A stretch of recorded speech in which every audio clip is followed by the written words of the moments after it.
The ballroom buzzed with nervous energy as designers presented their work at the fashion summit. I stood near the back watching Rong Zian reject each piece with cold precision. When a young designer confessed she had feelings for him, the room went silent. Zian's voice cut through the air like ice. "I do not date staff, ever." His words were final, absolute. The designer ran out crying while everyone looked away. I couldn't help myself. His critique of the fabric choice was wrong. "That's Italian wool, not polyester," I said loudly. Every head turned toward me. Zian's dark eyes locked onto mine and I felt my heart hammer against my ribs. He walked closer, studying me like I was something he wanted to dissect. "And you are?" he asked. "Jiang Lion, junior stylist," I replied, refusing to look away. His lips curved slightly. "Interesting." He returned to the stage, but I felt his gaze on me throughout the rest of the summit. The next morning I was summoned to Zian's office. He stood by the window, silhouetted against the morning light. "You embarrassed me yesterday," he said without turning. My stomach dropped. "I was just correcting a mistake." "Then prove you're worth keeping." He spun around, his expression unreadable. "Redo the autumn collection's signature look. You have 3 hours." 3 hours was impossible. It normally took 2 days, but I nodded and rushed to the workroom. My hands moved frantically, pinning, cutting, adjusting. Sweat dripped down my back as the clock ticked. With 5 minutes left, I finished the final stitch. Zian appeared exactly on time, inspecting every seam. His finger traced the collar. "Flawless," he murmured. Relief flooded through me. As I gathered my tools, his assistant leaned close and whispered, "You look exactly like the model who vanished last year." My blood ran cold. What model? But before I could ask, she disappeared down the hall. 2 days later, Zian made his announcement. "Jiang Lion will be my personal stylist." The room erupted in whispers. Personal stylists had access to everything: his schedule, his private spaces, his secrets. I followed him through corridors I'd never seen before, deep into the building's core. He opened a heavy door to reveal his private atelier. The space was breathtaking, filled with rare fabrics and antique mannequins, but something caught my eye. Along the far wall were monitors, dozens of them, showing live feeds from every corner of the building. Hallways, workrooms, even dressing rooms. My skin crawled. "Why do you need all this surveillance?" I asked carefully. Zian adjusted his cufflinks without looking at me. "In my world, trust is a luxury I cannot afford." He walked toward the monitors, his reflection ghostly on the screens. "Everyone watches everyone, Lion, remember that." Our first fitting was scheduled for late evening. The atelier was empty except for us. Zian removed his jacket, standing in just his dress shirt. "Begin," he commanded. I approached with measuring tape, my hands trembling slightly. The moment my fingers touched his shoulder to adjust the fabric, he flinched. It was barely noticeable, but I felt it. I continued working in silence, pinning the suit's lapels, smoothing the lines across his back. The intimacy felt suffocating. When I reached around to measure his chest, our faces were inches apart.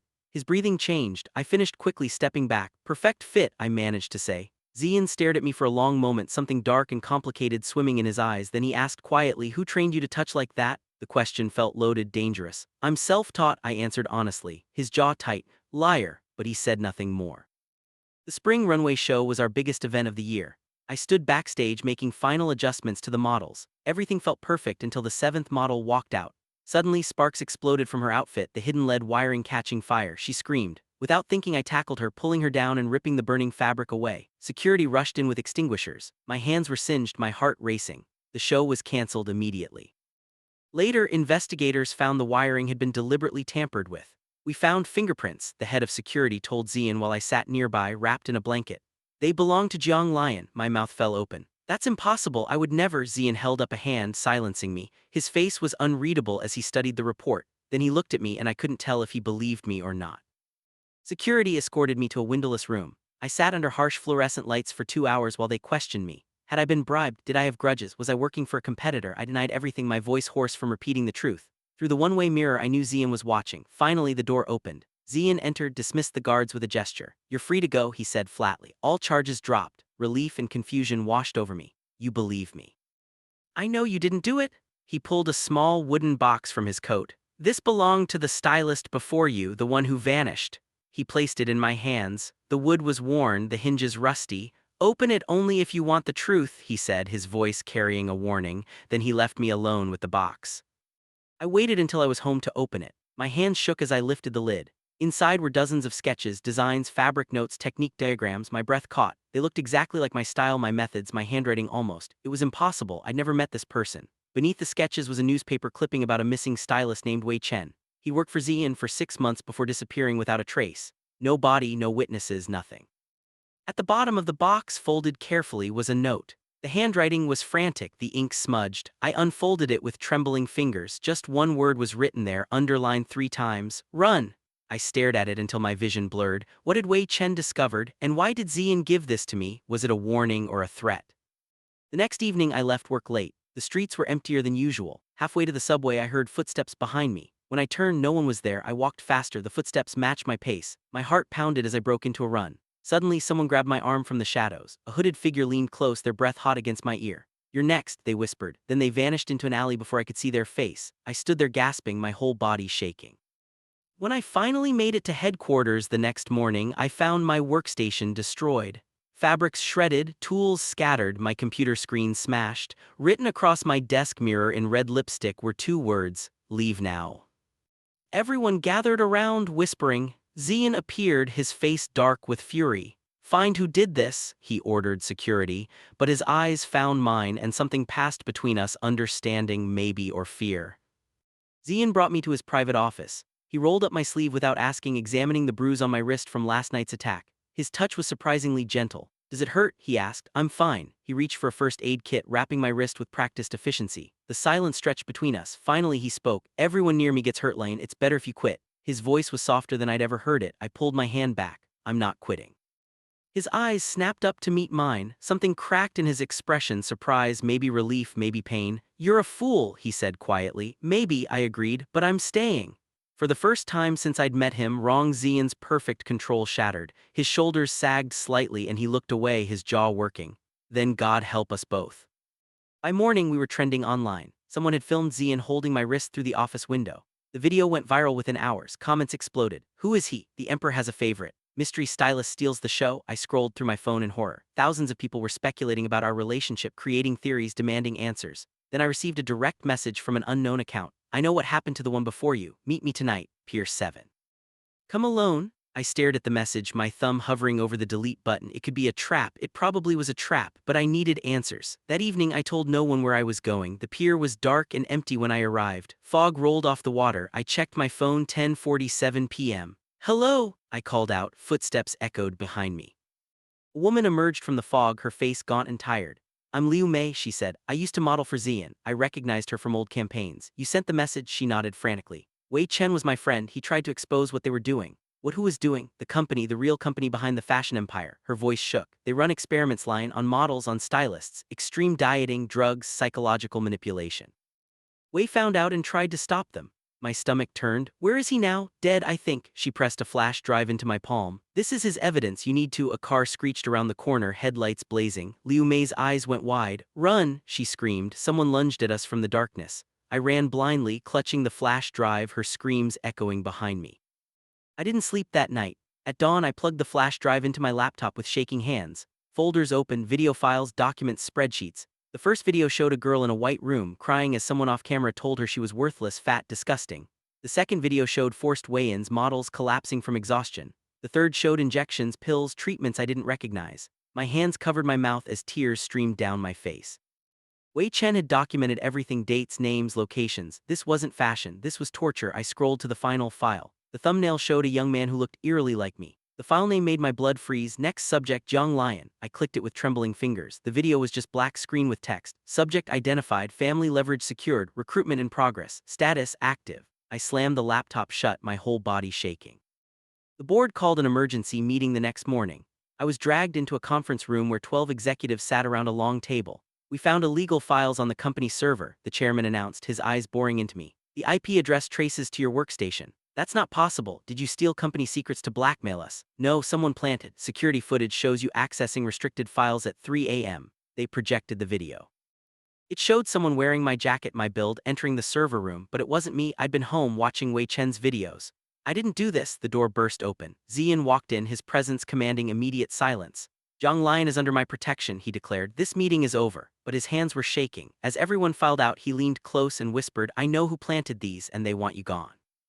That evening I followed Zian to a private meeting, staying hidden in the adjacent hallway. Through the cracked door I saw a silver-haired man in an expensive suit. "The boy is becoming a problem," the man said. "Fire him. He's my stylist. I decide." "You decide nothing." The man slammed his fist on the table. "I own this empire, Zian. Your father understood that. You're just the face. I won't let you touch him." The man laughed coldly. "Then your secret will come out, all of it.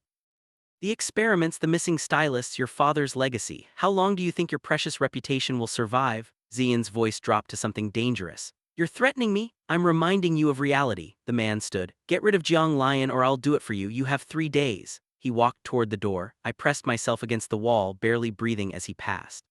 During our next fitting, Zian was silent and tense. When I asked him to remove his shirt for measurements, he hesitated. Finally, he unbuttoned it slowly. My hands froze. A massive burn scar covered his left shoulder and chest, the skin twisted and discolored. "What happened?" I whispered. He stared at the mirror. "5 years ago, I tried to save a model from the program. There was a fire. They made sure I'd remember the consequences." My fingers traced the edge of the scar without thinking. He shivered under my touch. "They did this to you? They do worse to others." His eyes met mine in the reflection. "That's why you need to leave, Lion, before you become another casualty." But I'd seen those videos. I recognized the burn pattern on one of the victims, the same distinct shape, the same weapon. "This matches the experiment videos," I said quietly. His silence was confirmation enough. I went home that night with a growing sense of dread. In my childhood bedroom, I searched through old boxes my mother had left me. Birth certificates, school records, medical files. Then I found employment contracts from 15 years ago. My parents had worked for a fashion company. The signature at the bottom made my heart stop, the same silver-haired investor. I dug deeper. Financial records showed my family had massive debt that mysteriously vanished the year I turned 18.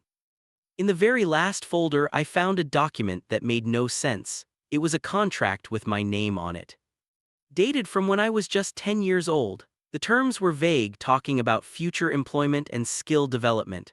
At the bottom, the investor's signature. I'd been sold. My parents had sold me to cover their debts. Everything, my natural talent, my lucky acceptance into fashion school, had been planned.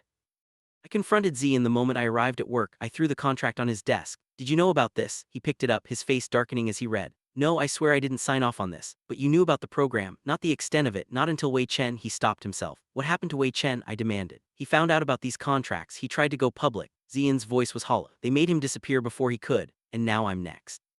"The investor runs a shadow program. He scouts children, tracks them, grooms them for years. You, Wei Chen, dozens of others. He calls it the perfect model initiative." My legs felt weak. "Why me? You look a certain way, you have the talent, and your family gave him leverage." Zian finally looked at me. "But I won't let him have you, Lion, even if it costs me everything." The weight of it all crushed me. I'd been a puppet my entire life, dancing on strings I couldn't see. My dreams, my career, even my face, none of it was really mine. I broke down in Zian's office, tears streaming down my face. "I'm not even real," I sobbed. "Everything I am is because some monster designed me." Zian knelt in front of me, his hands cupping my face. "You're real to me," he said fiercely. "Whatever they planned, whatever they wanted, you became someone they couldn't control. That's real." Zian, he kissed me. It was desperate and fierce, and everything his iron rule forbade. I kissed him back, tasting salt from my tears, feeling his hands shake as they held me. When we broke apart, we were both breathing hard. "I love you," he whispered. "That's the realest thing I know." The door burst open. Security guards stormed in. "Zhang Lion, you're ordered to leave the building immediately." Zian stood. "On whose authority?" "The board's, effective now." They escorted me out through the back exit. A black van waited in the alley. Something felt wrong. I tried to turn back, but hands grabbed me from behind. A cloth pressed against my face, chemical smell, sweetness, my vision blurred. I fought, but my limbs went heavy. The last thing I heard was Zian shouting my name. When I woke, I was in a white room. Harsh lights shone from every angle. Cameras dotted the walls. A mirror took up one side, one-way glass, I realized with horror. It looked exactly like the rooms from Wei Chen's videos.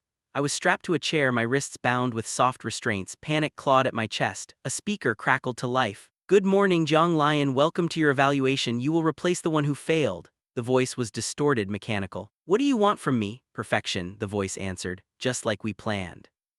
The evaluation began with questions. Screens flashed images, fashion designs, body types, scenarios. A voice asked me to judge them, critique them, rank them. When I refused to answer, the lights brightened until my eyes burned. When I gave wrong answers according to their standards, a high-pitched sound filled the room.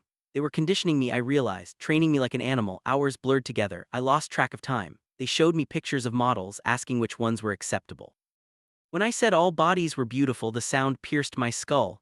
"Wrong answer," I gritted my teeth. "I won't let you break me." The lights cut out. In the darkness, footsteps approached. "Everyone breaks eventually," a familiar voice said. The lights came back on. The silver-haired investor stood before me, smiling. "Wrong, Zian cannot save you, boy. He couldn't even save himself."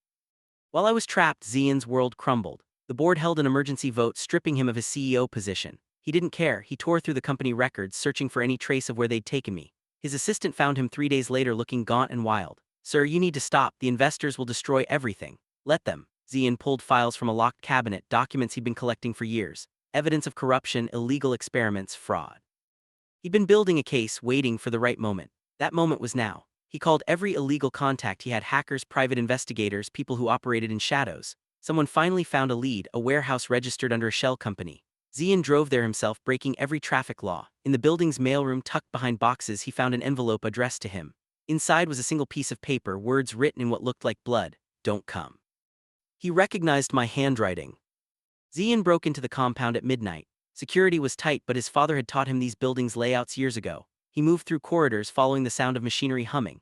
Through a window he finally saw me. I was conscious but exhausted, my face hollow. They had me standing in front of mirrors, forcing me to repeat phrases I couldn't hear through the glass. A woman in a white coat was taking notes. Not your body type, not acceptable, try harder, be perfect. I looked broken. Zian's hands curled into fists, his whole body shaking with rage. He'd seen this before, the same techniques they'd used on the model he tried to save. The same program that left him scarred. A hand fell on his shoulder. Hello, wrong Zian. The investor stood behind him, flanked by guards. I wondered how long until you'd come. Love makes people so predictably stupid. The investor led Zian to a private office. Photos covered the walls, models, stylists, designers, all missing, all part of the program. Your father started this, the investor said conversationally. Did you know the fashion empire was just a cover? The real money came from perfection, creating perfect specimens for the industry's elite. Zian's stomach turned. You're lying. Am I? The investor pulled out a folder. Here's his signature, here's his initial proposal. The perfect model initiative, his words, not mine. The documents look real, dates, signatures, everything. He knew the industry was rotting from inside, so he built something to control it. I simply continued his vision. You're a monster, I'm a businessman, and you, Zian, you're the face of a monster's empire. Everything you built stands on bones. The investor smiled coldly. So here's your choice. Walk away from Jiang Lion, keep your empire, maintain your father's legacy. Or save the boy and watch everything burn. Zian pretended to consider. You're right, I've worked too hard to throw it all away. The investor's smile widened. Smart boy. I knew you'd see reason. I need to say goodbye to him. Of course, make it quick. The investor's guards lowered their weapons. Fatal mistake. Zian had uploaded everything to a delayed release server before coming. Files, videos, documents, all of Wei Chen's evidence plus his own research. The moment he'd entered the building, a timer started. It was about to expire. He walked into my room. I looked up, hope and heartbreak mixing on my face. I'm getting you out, he whispered, unlocking my restraints. Trust me. Alarms suddenly blared. Data breach, someone shouted. The investor's face went red. What did you do? I killed the empire, Zian said calmly. Everything's going public. Police are on their way. The investor pulled a gun from his jacket. Then you both die. The investor aimed at me. Zian moved without hesitation, pushing me aside as the gun fired. The bullet tore through his shoulder, blood blooming across his shirt. He collapsed and I caught him. No, no, no, I sobbed, pressing my hands against the wound. Police sirens wailed outside. The investor aimed again, but officers burst through the doors, weapons drawn. Drop it! The investor was dragged away, still screaming threats. Paramedics rushed in, stabilizing Zian. 3 weeks later, we stood at a press conference. Zian's arm was in a sling, healing slowly. The entire program had been exposed. The investor and Zian's father's estate were facing criminal charges. Dozens of victims were coming forward. The fashion empire was destroyed, but Zian didn't care. He stepped up to the microphone and the room fell silent. I had one rule: never date staff. I believe distance kept people safe. His eyes found mine in the crowd. I was wrong. The only rule now is this: I protect the man I love, even if he's staff. He reached out his hand. I walked up to the stage and took it. Cameras flashed like stars as he pulled me close, and for the first time in my life I felt free.